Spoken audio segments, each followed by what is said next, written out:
Praise the Lord. ஆண்டவராகிய இயேசு கிறிஸ்து நாமத்தினாலே உங்கள் அனைவருக்கும் அன்பின் வாழ்த்துக்கள். இந்த நாள் உங்கள் அனைவருக்கும் இனிய நாளாக அமையட்டும். இந்த நாளிலும் தேவன் ஒரு வசனத்தின் மூலமாக நம்மோடு பேசுவாராக. மீகா 4ஆம் அதிகாரம் 11வது வசனம். சீயோன் தீட்டுப்படுவாளாக, எங்கள் கண் அவளை காண்பதாக என்று சொல்லி அநேக ஜாதியார் உனக்கு விரோதமாக கூடியிருக்கிறார்கள்.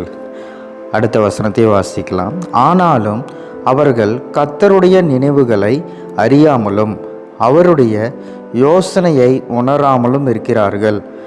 அவர் அரிக்கட்டுகளை போல அவர்களை களத்திலே சேர்ப்பார். பார்த்தீங்களா? இந்த அருமையாக வசனத்திலே நாம் பார்க்கிறோம். இதிலிருந்து என்ன காரியத்தை நாம் அறிந்து கொள்ள போகிறோம் என்றால், அநேக வேலைகளில் நாம் அவைக்குரிய ஜீவியத்தில் சென்று கொண்டு இருக்கலாம். தேவனுடைய வசனத்தை பிடித்து அவருடைய சத்தத்தை கேட்டு அவருடைய சித்தத்தின்படி நாம் நம்முடைய வாழ்க்கை பயணத்தில் தொடர்ந்து சென்று கொண்டு இருக்கும் போது ஒரு சில வேலைகளில் சில தடுமாற்றங்கள், சில சறுக்கல்கள் இதெல்லாம் நம்முடைய வாழ்க்கையிலே காணப்படும் போது நம்ம எப்போ விழுவோம், நம்ம எப்போ கீழே விழுவோம், நம்ம எப்போ பின்வாங்கி செல்கின்றோம் என்று சொல்லி சுற்றி இருக்கிற ஜனங்கள் அவருடைய எண்ணங்கள் எப்படி இருக்கிறது என்று சொல்லி நாம் பார்க்கிறோம். இந்த இடத்துல வசனத்தில் தெளிவாக போட்டிருக்கிறது நாம் பார்க்கிறோம். தீட்டுப்படுவாளாக, எங்கள் கண் அவளை காண்பதாக. அப்போ இது மாதிரி பொல்லாத மனுஷருடைய இந்த எண்ணங்கள், யோசனைகள், இது மாதிரி ஆலோசனைகள், இது மாதிரி காரியங்கள் நம்முடைய வாழ்க்கை பயணத்தில் அவ்வப்போது காணப்படுகிறது என்று சொல்லி பார்க்கிறோம். ஆண்டவராக இயேசு கிறிஸ்து ஏறி செல்வதற்கு முன்பாக அந்த கழுதை யாரும் கண்டுக்கவில்லை. ஆனால் அவர் எப்பொழுது அவர் ஏறி செல்ல வேண்டும் என்று சொல்லி அவர் தீர்மானிக்கிறாரோ அப்பொழுது என்ன பண்ணுறாங்க, கேட்கிறார்கள். அப்போ ஆண்டவர் ஒரு நோக்கத்தோடு உங்களுக்கும் எங்களுக்கும் அவர் என்ன பண்ணுறார், ஒரு ரட்சிப்பு தந்து, ஒரு வெளியேறப்பெற்ற ஒரு ஸ்லாக்கியத்தை தந்து நம்முடைய வாழ்க்கையை அவர் மாற்ற விரும்புகிறார். அப்போ அந்த பாதையில் நாம் செல்லும்போது, நாம் ஒரு பழைய வாழ்க்கையில் நாம் இருந்து கொண்டு செல்லும் போது இது மாதிரி கேள்விகள், விமர்சனங்கள், இது மாதிரி எப்பொழுது உன்னுடைய வீழ்ச்சியை நான் பார்ப்பேன் என்று இது மாதிரி சொற்கள் எல்லாம் மிக குறைவாகவே காணப்படும். ஆனால் எப்போ ஒருவன் ஆண்டவருக்காக சாட்சியாக ஒரு வாழ்க்கை வாழும் போது, ஆண்டவருக்கென்று நாம் அர்ப்பணித்து நம்முடைய குடும்பத்தையும், நம்முடைய தொழிலையோ, நம்முடைய ஊழியத்தையோ எல்லாத்தையும் நாம் உண்மையும் உத்தமத்தோடு செய்யலாம் என்று சொல்லி அந்த பயணத்தில் இருக்கும்போது ஒரு சில வேளையில் நம்முடைய பலவீனத்தின் நிமித்தமாக, நம்முடைய சூழ்நிலையின் நிமித்தமாக, நம்முடைய இச்சைகளின் நிமித்தமாக, நம்முடைய தோல்விகளின் நிமித்தமாக, பாடுகளின் நிமித்தமாக சில வேளையில் சறுக்கல்கள் நம்ம வாழ்க்கையில் வரும்போது இப்படிப்பட்ட நினைவுடைய மனிதர்களுடைய சொற்களை, இப்படிப்பட்ட மனிதர்களுடைய முகத்தை நம் பார்க்க சந்திக்க நேரிடலாம். அப்பொழுது நம்முடைய மனதில் இருக்கணும், இந்த பாதையில் ஒரு சிலுவை, இந்த பாதையில் ஒரு உபத்திரவம், இந்த பாதையில் ஒரு கஷ்டங்கள் தேவன் அனுமதிச்சிருக்காருன்னா இந்த பாதையை நான் கடந்து செல்கிற பாதையில் நான் ஒன்றும் மறந்துடக்கூடாது.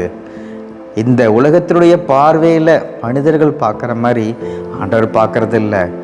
ஒரு காரியம் வாழ்க்கையில் தேவன் அனுமதிச்சிருக்கிறாருன்னா அதுக்கு பின்னாடி 1000 காரணங்கள் உண்டு. அவர் சமீபத்திற்கும் தேவனாக இருக்கிறார், தூரத்திற்கும் தேவனாக இருக்கிறார். இன்னும் வசனத்தில் தெளிவாக பார்க்கிறோம், நம்முடைய நினைவுகள் அவருடைய நினைவுகள் அல்ல, நம்முடைய வழிகளும் அவருடைய வழிகள் அல்ல. அவர் தூரத்திலிருந்து நம்ம அறிகிற தகப்பனாக இருக்கிறார். அப்போ நம்மளுக்கு எட்டாத, நமக்கு அதை கிரகிக்க கூட முடியாத காரியங்களை அவர் சித்தம் வைத்திருக்கிறார். அப்படிப்பட்ட ஒரு நம்பிக்கை உடைய நம்முடைய ஜனங்கள், ரட்சிக்கப்பட்ட ஜனங்கள் எந்த சூழ்நிலையிலும் சோர்ந்து போயிடக்கூடாது. இது மாதிரி மனிதர்கள், இது மாதிரி நெபச்சொற்கள், இது மாதிரி பழி சொற்கள், இது மாதிரி வஞ்சனைகள் நிறைந்த, பொல்லாங்கல் நிறைந்த, அந்த பொல்லாத பார்வைகள் நிறைந்த இந்த உலகத்தவர் இந்த மத்தியில் தேவனுடைய பிள்ளைகள் சோர்ந்து போகாமல், என் தேவன் எனக்கென்று முன்குறித்ததை அவர் நிச்சயமாய் அவர் தருவார். இந்த பாதையில் நான் அழுகையின் பள்ளத்தாக்கில் நான் நடந்தாலும், மரண இருளின் பள்ளத்தாக்கில் நான் நடந்தாலும் நான் பயப்படேன். தேவரீர் என்னோடு இருக்கிறீர், தேவருடைய கரை என்னோடு இருக்குது, அவருடைய கிருபை என்னோடு இருக்கிறது என்று சொல்லி ஒவ்வொரு நாளும் அந்த விசுவாசத்தோடு தைரியமாக நம்முடைய பாதையில் கடந்து செல்ல தேவன் நம்மை அழைத்திருக்கிறார். பார்த்தீங்களா? அதனால தான் நாம் பார்க்கிறோம் இந்த 12வது வசனத்தில் கர்த்தருடைய நினைவுகளை அறியாமல் இருக்கிறோம் அப்படின்னு சொல்லி பார்க்கிறோம். அதோடைய யோசனைகளை உணராமல் இருக்கிறனால தான், இந்த அறியாமல் உணராமல் இருக்கிறனால தான் நிறைய வேளையில் என்ன பண்ணுறோம், நம்ம புலம்பிகிட்டு இருக்கிறோம். நம்ம பலர்கிட்ட சொல்லிகிட்டு இருக்கிறோம், என்னை இப்படி பேசிட்டாங்களே, என்னை இப்படி சொல்லிட்டாங்களே, நான் என்ன தவறு செய்தேன், நான் ஆண்டவருக்காக தான் இப்படி இருந்தேன், ஒரு சின்ன ஒரு பிழை தானே, ஒரு சின்ன ஒரு தவறு தானே, ஏன் அதற்குள்ளே என் வாழ்க்கையில் இப்படிப்பட்ட காரியங்களில் நாம் சந்திக்க நேரிடுகிறது என்று சொல்லி நாம் சோர்ந்து போகக்கூடாது. இந்த காலை வேளையில் தேவனுடைய வசனம் வருகிறது. தேவன் நிச்சயமாகவே ஒரு முடிவு உண்டு, உன் நம்பிக்கை மீன் போகாது என்று சொன்ன தகப்பன் அவர். அதனால் எல்லாருக்கும் ஒரு முடிவு உண்டு. அதனால் எல்லா ஒரு பிரச்சனைகளுக்கும் ஒரு முடிவு உண்டு. இது நிரந்தரம் அல்ல. தேவன் இந்த பாதையில் நம்மளை ஒரு சிறிது காலம் நம்மளை நடத்துகிறார்.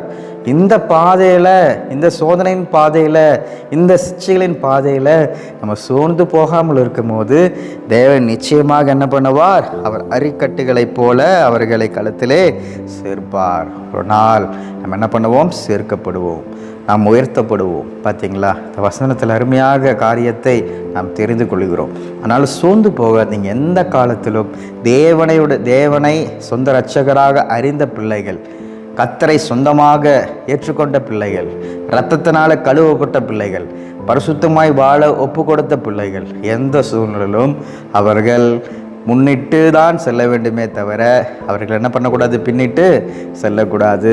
அவர்கள் அவிசுவாசமான வார்த்தைகளை பயன்படுத்தக்கூடாது. நம் ஆராதிக்கிற தேவன் இன்னார் என்று நம்ம என்ன பண்ண வேண்டும், அந்த அறிதல் புரிதல் நம்ம வாழ்க்கையில் மிக மிக அவசியம்.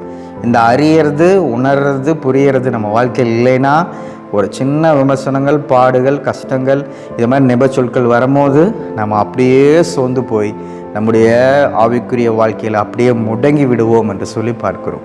அதனால் இப்பேற்பட்ட அனுபவங்கள் வழியாக நீங்கள் கடந்து சென்றிருந்தால் ஒரு விஷயம், இன்று ஆண்டவரே நீர் யார் என்று எனக்கு தெரியும். ஆண்டவரே என்னுடைய நினைவுகள் உங்களுடைய நினைவுகள் அல்ல. இந்த பாதையில் என் வாழ்க்கையில் அனுமதிக்கிறீர் என்றால் இதற்கு பின்பாக ஒரு காரணம் ஒன்று, உம்முடைய நாமம் மகிமைப்பட வேண்டும் என்று நீர் சில காரியங்களை நீர் என் வாழ்க்கையில் அனுமதிக்கிறீர். நான் ஒப்புக்கொள்கிறேன். ஆண்டவரே இன்னும் என்னை பலப்படுத்துங்க. இன்னும் உடைய வசனத்தில் இன்னும் நான் நம்பிக்கை உடையவனாக, இன்னும் உம்மில் நம்பிக்கை உடையவனாக என்னை மாற்றுங்க. நான் வெட்கப்பட்டு போவதில்லை. இந்த வசனத்தில் நான் பார்க்கும்போது ஸ்திரீயானவள் தன் பெற்ற அந்த குழந்தைய மறப்பாளோ, அவள் மறந்தாலும் அது எப்படி மறக்க முடியும், ஒரு தாய் தன் பெற்ற குழந்தைய அப்படி மறந்தாலும் நான் உன்னை மறப்பதில்லை என்று கர்த்தர் சொல்கிறார். ஆனால் ஒருபோதும் நம்மை மறக்க மாட்டார், நம்மை ஒதுக்கிவிட மாட்டார். உள்ளங்கையில் வரைந்த தகப்பன்.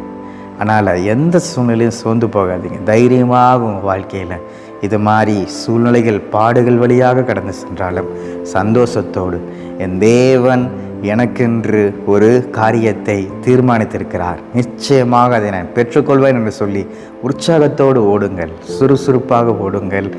எந்த சூழ்நிலையும் மனசோர்வுக்கு இடம் கொடுக்காதீங்க. தேவன் உங்களை ஆசீர்வதிப்பார். ப்ரேயர் பண்ணலாமா? எங்களை மிகவும் அன்பாக நேசிக்கிற அன்பின் பரலோக தேவனே, இந்த ஆசீர்வதிக்கப்பட்ட காலை வேளையிலும் இந்த வசனத்தின் மூலமாக எங்களோடு பேசினதுக்காக நன்றி தகப்பனே.